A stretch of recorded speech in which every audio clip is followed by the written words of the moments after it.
This production brought to you by BITV, Blue Island.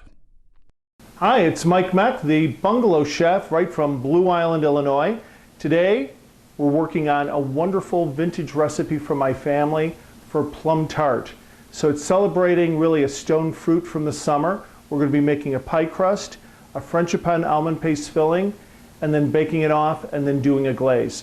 So stay tuned. It's Mike Meck, the Bungalow chef with a Plum Tart. Every family has a recipe and every recipe has a story.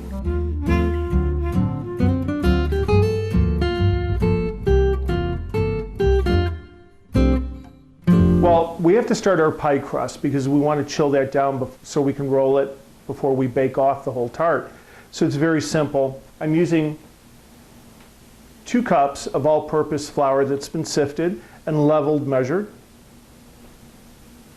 We're going to be adding 2 teaspoons of salt, 3 teaspoons of granulated sugar, and then on my shortening, I'm using 2/3 of a cup, a mixture of both butter and also shortening.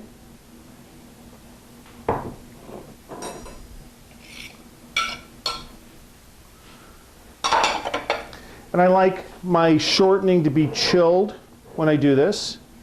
And we do the old-fashioned method of cutting it in. You can use a pastry blender if you'd like, but I still think the old methods are the best methods. What we're doing is just incorporating the shortening into the flour. And with a pie dough, you want to work very quick. So have everything chilled. You don't want to over-knead it, overwork it, it'll get tough. What I'm going to do now is just kind of work the shortening in between my fingers to make small granules.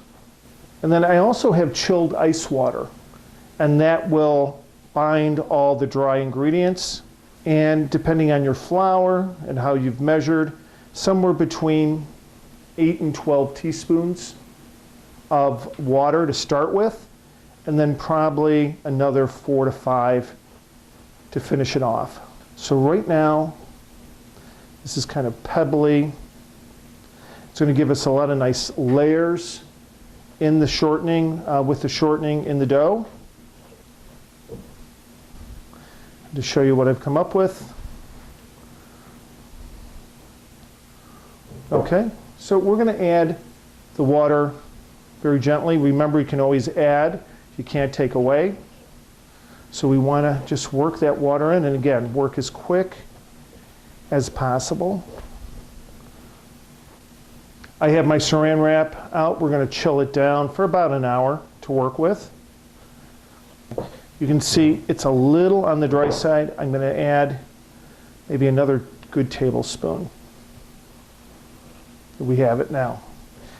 When you start working it, it'll become kind of a ball stage. It'll be just clinging enough to your fingers.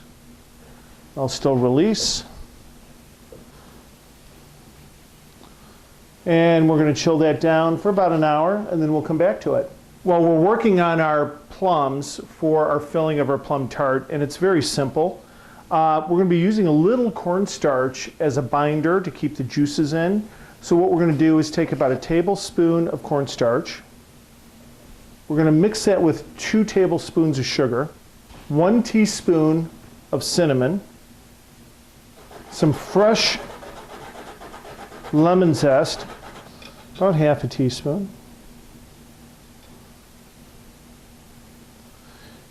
And we're going to put some juice of 1 lemon in there. The lemon juice is really going to react. Number one, it's going to work with the cornstarch, and it's going to make kind of a simple syrup with the extra sugar we put in there. And then we're going to toss our sliced plums in there, and I think the lemon juice will really give a nice tartness to the plums. And on an average size plum, I would say probably 6 to 8 portions, wedges. Okay, I've taken the plums and I've incorporated the cornstarch and sugar and cinnamon and lemon, and they're ready to go. But one other trick to this, I took 8 ounces of almond paste, canned almond paste, and I mixed 3 fresh eggs to that. And we made kind of a paste out of it, as you can see. And that is going to be layered on top of our crust before we put our plums down. All right, we're going to roll our dough. I've preheated the oven to 375 degrees. I've taken a half of a full sheet or a cookie-sized sheet pan and just layered it with parchment. So we've taken our dough out. Again, it chilled up for about an hour. I let it rest room temperature for about 10 minutes. I'm using traditional methods here for rolling dough. A little flour and a rolling pin, and you can see in the dough the layers and modules of the fat, and that's going to give us lift and flavor in our dough.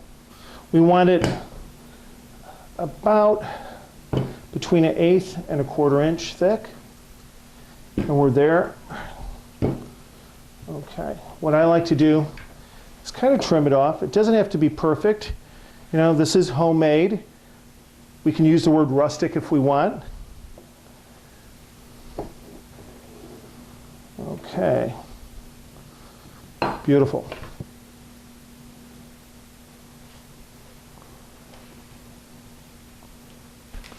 So that's what we want to end up with. Now we're taking our Frenchipan. Again, it's almond paste and raw egg. And that's going to be our base for our tart. To hold the fruit in position and gives a great flavor, really does. I like using an offset spatula for this. It just makes it a little easier. Those lumps of almond paste will melt away in the baking process. I want to go all the way to the edge because I'm going to flip the edges.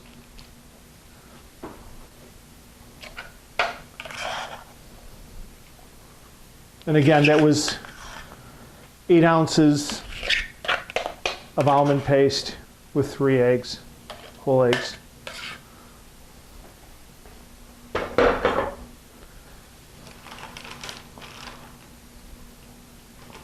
Okay, that's good.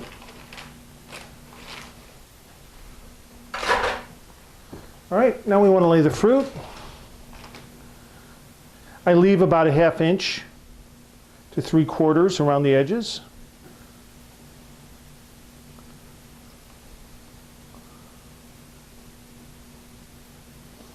Okay, we've placed our fruit on top of the Frenchipan, on top of the pie dough or pie crust.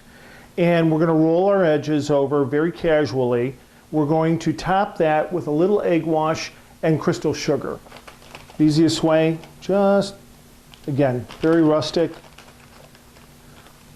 Nothing fancy on this one. Just roll those edges over. Greatest way is just to take the parchment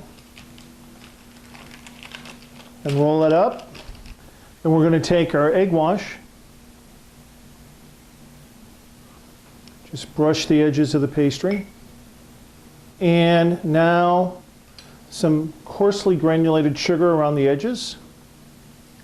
We're going to place it in our oven, 350 degrees, about 35 to 45 minutes. Well, here it is, the plum and Frenchipan tart, just out of the oven. And I'll tell you, I'm going to share a little baker's secret with you. A fruit tart always needs a little glaze. It keeps the fruit nice, adds a little flavor. And what I use is a really good marmalade, either a apricot marmalade, orange, or a jelly. And what I do is I heat it up with about 30% of added water, and I let it come to a boil and reduce a little bit, and I use that to brush on, while it's hot, I use that to brush on my fruit tart. And what we want to do is just do a light brush of this nice hot glaze. It gives a nice finish to the fruit and the pastry and adds a little flavor, but it also helps the fruit hold texture. Well, here we are, the finished product. Fresh plum tart with Frenchipan on a pastry or pie crust. I have to tell you, it's one of my heritage heirloom recipes, and I'm so glad I could share it with you today. Truly a taste of summer and it's Mike Meck, the Bungalow chef right from Blue Island, stirring up memories one recipe at a time. This is BITV, Blue Island.